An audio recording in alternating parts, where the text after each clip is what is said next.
Silverstone, the home of British motorsport, and supporting the most prestigious event in the British calendar, the Shellows British Grand Prix, is the Dunlop RAC British Touring Car Championship. Most of the spectators have come by car, and that's why this is a championship that's gone from strength to strength throughout the year. A capacity grid for this sixth round. It's the debut of the M3 BMW, and we asked driver Frank Sittner what's so special about the car. Taken as a Class B car, obviously the engine is incredibly powerful for a production 2.3 litre engine, and the car's handling is exceptionally good. It's the most sophisticated saloon car really on the circuit. It really just is very quick through corners, very quick under braking, puts the power down very well. Everything's good about it. It's just a marvellous car.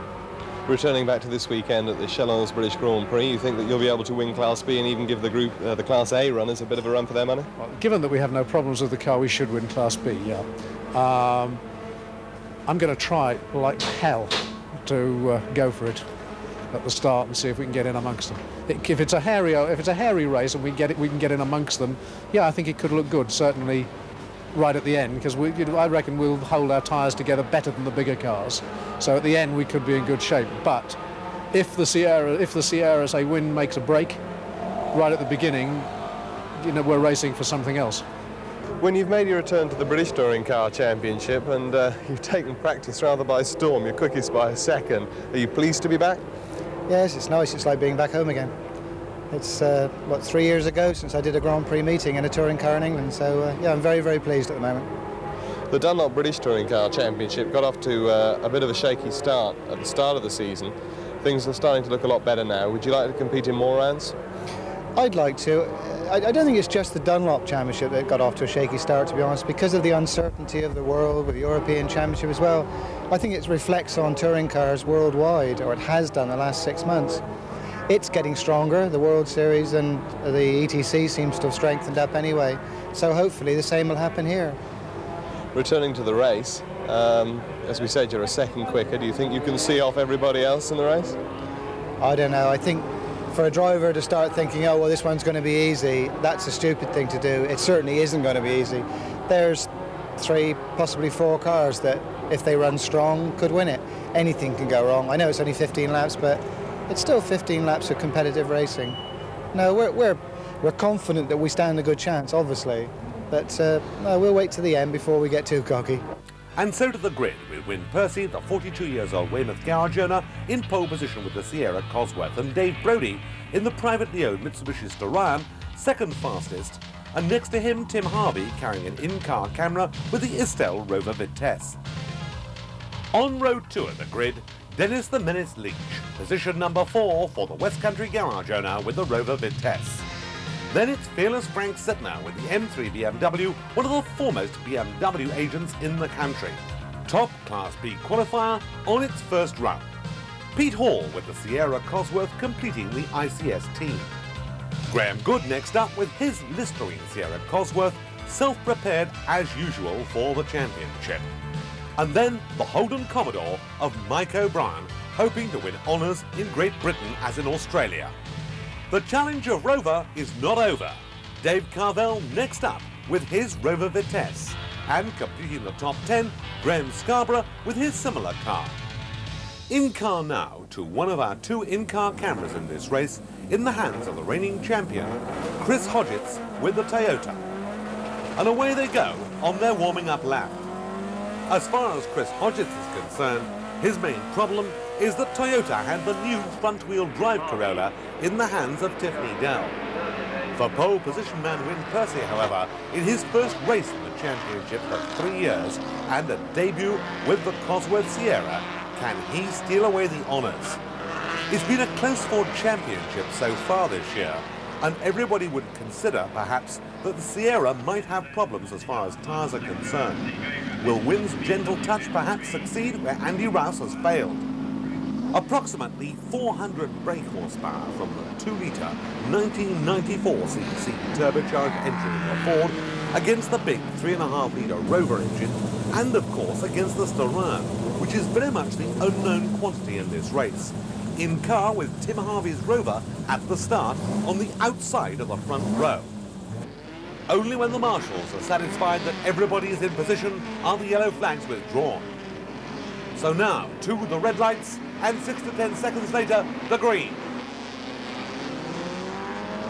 And on the front row of the grid, Win Percy stalls the car.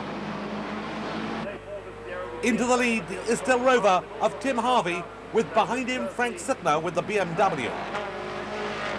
Mitsubishi next up, and Percy, after a terrifying wait there on the grid, is away, but some places down. Out of Maggots and into Beckett's, Tim Harvey leads with the Rover. In second place, Frank Sittner with the BMW. In third place, the Mitsubishi Starion there, holding on Dave Brodie. But some way back still, the pole position man, Win Percy, just ahead there of Mike Smith. The Class B cars still now being surrounded by the Toyotas as they go out onto the hangar straight. And it's still Harvey. Into Stowe Corner, and on the inside, a big effort there by Dennis Leach, which came to nothing. There's the veteran 635 BMW of Mike Newman well up. And in car now to the Histel Rover as out of Club Corner, Tim Harvey in the lead, puts it on the curb and accelerates strongly up now. A change up as he comes past the farm, absolutely flat out. The bridge up ahead of him and that teasing new curve here at the new Woodcut. From 150 miles per hour, he breaks down there, and still Leach trying to take away the position for the Mitsubishi, but not succeeding. Graham Good next up, then Pete Hall. And it's still the Rover as they come through Woodcut for the first time. Tim Harvey driving the ex-Andy Rouse Rover that Rouse won the championship in a couple of years ago, and holding on there to a lead with a BMW behind him quite surprisingly. Out now, through Maggots and into Beckett's once more. Heavy braking here, and the Rover's proved under braking that it's very good, but the BMW able to match him, and the Starion right there, and up comes Graham Good, past Dennis Leach, Pete Hall in the number 2 ICS car, just ahead of the Commodore there of Mike O'Brien. And down comes Tim Harvey to Stowe Corner once more. Heavy braking once again as he tries to build up a lead to get away from the BMW, the Starion, but above all, from coming up through the field now, Win Percy, who's moved up past Scarborough. So Win Percy making up for that bad start, and back again as we go through Club Corner. The Rover understeering itself onto the curb and off again. It's under full power, up a gear as he comes up now. 150 miles an hour as he comes up towards the bridge, and then this very heavy braking and right the way down through the gearbox once more. Fourth, third, second. And coming out here, getting out of line, correcting the car. Full acceleration. And missing a gear there as he goes up through the box, and that's lost him time. And out round the outside of him goes Sittler with a BMW, taking advantage of that manoeuvre. And Brodie is up there as well. Brodie round, and all of a sudden that Estelle car has gone from first to third as a result of one mistake. Graham Good there holding on, trying to force his way through, but we're looking out now for Win Percy, and there he is on the back of that group. Percy making ground all the time. So Frank Sittner with the M3 BMW leads the Starion there. Harvey has lost 2 more places. Graham Good just holding off there, a tremendous effort by Leach. In car with Harvey. And the Rover and the Sierra ahead there, perilously close as they come out of Chapel, almost touching, and Harvey trying to get between them. But back in the lead on the outside there, the Starion trying to go round the outside of the BMW, but there's not room, and Sittner holds him off. A tremendous race between these 2 leading cars, but still we're looking out for Win Percy, who's moved up very rapidly. Brodie on the outside, Sittner on the inside, and Sittner still holding on to his lead. Frank Sittner, Dave Brodie, and Brodie looking at the inside as they come through Woodcut and taking the lead. The superior power of the turbocharged Mitsubishi Starion. And look now at coming up, headlights ablaze there. Win Percy is trying to make up more and more places. He's up now ahead of Dennis Leach and on the tail of the Listerine car of Good. On the grass, off it again. 4th place then already. Looking at the Listerine car is Win Percy as we look at the leaders. And still Brodie leads, but once again Percy is proving his class here. Head bent slightly forward. Win Percy returning to the British Saloon Car Championship, a championship which he won, of course, with Toyota some years ago, is working his way well and truly back up to contention. Out of Stowe Corner, using the curb all the way, and now we're looking to see whether the Sierra will perhaps be able to catch up the leading two cars on the inside as they come through into Woodcote Corner. The lead is taken over by Win Percy, now just ahead of Stalayan, behind the BMW M3 of Frank Sittler. That's the first three. Graham Good next up with the Listerine car. The unmistakable form of Dennis Leach with the Rover next, and Pete Hall not so far behind.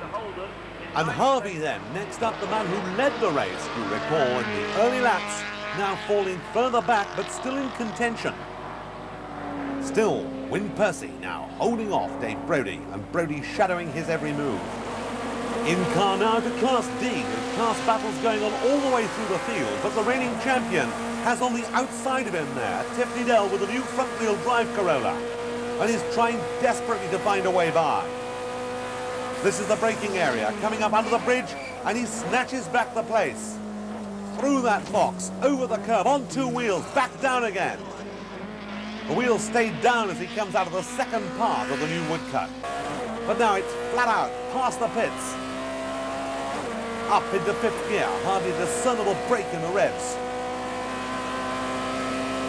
After every race, they replace the gear lever as the flying milkman, and there's a tyre bursting. That's Mike Smith's car. Mike Smith has a tyre burst, controls the car well. It spins round to 180 degrees, and he's out of the race. And as far as he's concerned, that's his race run. But here's another big race going on for these Class D honours, and still Hodgetts, the reigning champion, as on the grass and off it again goes Liddell. Meanwhile, the Istel car begins to close up in the hands of Tim Harvey on Pete Hall, looking for the inside now as we come into Woodcote. Bang! And off the road goes Pete Hall, onto the grass, out of it, opposite lock-to-lock slides. Harvey then with the Rover, and ahead of him that leading bunch. We can just see the back there. You can discern the colour of the Dennis Leach car. But here is Win Percy, the man who survived a 220 miles per hour accident at Le Mans only a matter of 3 or 4 weeks ago, going for it in the lead in a championship which, of course, as far as he's concerned, he's back in for the first time in 3 years. But in the European Championship, in the International Championship, this was the big force to be reckoned with. The 42 years old, red-haired, West Country garage proprietor, showing why it is that he is the man who everyone wants for touring car racing this year. And Sittler there, very well up the Listerine car, Graham Good. Harvey trying to catch Leach in a car that definitely has a braking problem. And I think that's why he hit Pete Hall. But here, past a back marker, you can see how late the brakes are being left before they go on that leading Sierra, and this is the reason why. Certainly, as far as even a 15-lap race is concerned, the M3 BMW is kind to tyres, it brakes well, and could very well be a force to be reckoned with. Meanwhile, the Sierra has a tyre problem. By 15 laps, this car will be down really on the margin. And however gently Win Percy drives it, he knows that. Andy Rouse has had problems already this year, but here's a man with another problem. Hodgetts still holding off Tiffany Dell. Rear-wheel drive versus front-wheel drive. In car once again. And the Toyota going up under full acceleration, backs off slightly now, feeding in the throttle and steering the car on the throttle through Club Corner, onto the curb, off it again. Flat out, holding onto that gear lever, up he goes into fifth gear, and then back down through the box again. He'll brake just a little bit later than the Rovers because it's a lighter car. 2 gears so quickly, indeed 3 gears so quickly there, hardly bothering to let the clutch in between them. Going through the motions of putting it through the box, but not really using the box in any way. And this is Dave Brodie. this car, which we've seen so irregularly over the last 2 years, could well have won the championship had it been a regular competitor. And Brodie knows that, and Brodie would so desperately like to catch this man, Win Percy, in the lead. But it's ahead of him now, the BMW, Frank Sittner. Is this the question of the tyres showing once more? Brodie holding on, Brodie trying to go around the outside. And Sittner, one of the hardest men in the business, is not going to give an inch. They briefly look as if they were going to touch there, and Sittner has to give best. And now, under braking for Beckett's corner, the slowest corner on the circuit. And the brakes of the Mitsubishi holding on there as they go past the Astra, being lapped and down the straight. And here into Stowe Corner, and Frank Sittner looking for the inside, but the door is firmly closed. Dave Brodie, who's been driving saloon cars now for 17 years. There is Harvey, now right on the tail. As we rather expected, Dennis Leach, the man under pressure. In car with Tim Harvey, the man with 2 wins behind him, the youngest competitor for top-class honours, and getting over 2 broken ankles, which made him make his mind up to concentrate on saloon car racing in 1987. And with ability like this, and the chances with the World Championship ahead of him, who can blame him? And the 2 Rovers absolutely neck and neck, and watch him brake here. This is Harvey's strong point. He's always been good under braking, and although this car has a braking problem, he's still able to stay with Leach there, and Leach much more ragged, and now he's looking to try and get alongside. Out came the tail of Leach's car, and he'll try and find a way, either on the inside preferably, but the door's closed. Into Copse Corner, we're going to see a similar effort here, and a look perhaps on the inside, yes! Through on the inside, under braking, as if almost Dennis Leach was standing still. Out comes Harvey, 2 wheels on the curb, off it again in a finely judged manoeuvre. Win Percy still out in front, reeling off the laps in this, the 6th round of the 1987 Dunlop British Touring Car Championship, and showing why he's the master. Down towards Stowe Corner, in Andy Rouse's hands, who prepares the cars and is otherwise engaged in the World Touring Car Championship. This car is a winner, but it would seem that Percy, with the gentle touch, the man who uses up less tyres, less brakes, and less of a car than anybody else, is the master, with headlights ablaze now, closing on slower cars. There is the Mitsubishi, there the BMW. In 2nd and 3rd place is Graham Good, 4th. And here's the battle with the Istel Rover of Harvey just ahead, and that's Pete Hall, recovering from that incident and driving with a savagery to take himself back in front, if he can, of the Rovers. And through comes Percy. Here the 2nd, 3rd place battle, a bit more breathing space for the Mitsubishi. Dave Brodie, whose experience goes back to the 60s, once the director of Williams Grand Prix Engineering. He must be feeling pleased with Frank's success here at Silverstone today. 1st and 2nd. Can he get better than 2nd in the Dunlop British Touring Car Championship? The M3 holding on to 3rd place. Graham Good going so in the Listerine car. And can Harvey catch him now? Of course, has to be the question, because points are at stake. There are 12 rounds in this championship. And of course, Win Percy is the interloper here, because whatever points he scores are not perhaps going to be important from the championship point of view, and the others all know this. Sittner trying to close that gap. And here, another view of the leading car as he weaves his way in and out the traffic. 2 slower cars between him and the opposition. Coming up now on Chris Hodgetts, the Class D leader, towards the apex of Copse, holding it on the throttle. The cornering speed similar, but watch the difference as they come out. And no doubt we're going to see Win Percy come blasting by as they come up towards Maggots. He indicates that's what he wants on that side of the road, and there goes the Sierra. An amazing difference through this very quick path, and then breaking down through Beckett's. The final lap, with in 2nd place then Dave Brodie, and 3rd place Frank Sittner, in 4th place Graham Good, in 5th place Tim Harvey. Harvey sideways, finding his way past a couple of slower cars. Another signal there from Hodgetts that he would like, going down the hanger straight, this Duran to come past him. He has, but ahead of him now on his last lap, using all the road and looking as if he might have a minor handling problem, because he's lost a bit of that advantage that he had, is Win Percy. The tyres no doubt are going off a little. And we watch now as Hodgetts comes out onto the curb, off again. Would you entrust your milk deliveries to this man? Well, that's probably why he gave it up. Through Abbey Curve. Up now, signalling once again, come by me on my left, please. And Win Percy is coming up to take the checkered flag here at Silverstone to win round 6 of the Dunlop British Touring Car Championship, ahead of the Mitsubishi Starion. In second place there of Dave Brodie, and in third place Frank Sittner. Win Percy waves at the crowd before coming round to the presentation to take Class A honours.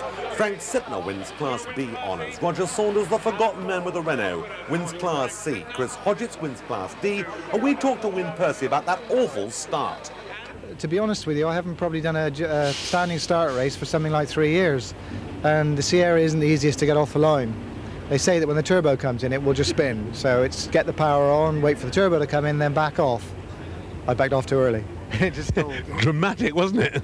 Well, the worry, of course, was someone stuffing me up the back. That was the problem, because all the grid behind, and they were just peeling off around me unbelievably. I was trying to start it, hit the wipers, hit the headlamps, everything, but keep one eye on the mirror and wait for the impact. So it wasn't very funny. It was a big race after that to get yourself back into contention. Yes, there was fors and against. Obviously the against was the traffic, but the for was that there was a bunch of reasonably fast cars in a group. And of course the first lap down at Stowe, it was like a huge tow. It was unbelievable. And I had about 2 laps of getting tows. So it did counteract some of the lack of getting through the traffic, you know. No, it was good. The Dunlop British Touring Car Championship moves on now from its halfway stage to the second half of the season to Brands Hatch. The question is, can Chris Hodgetts with a Toyota wrest away the championship that he took in 1986 again in 1987?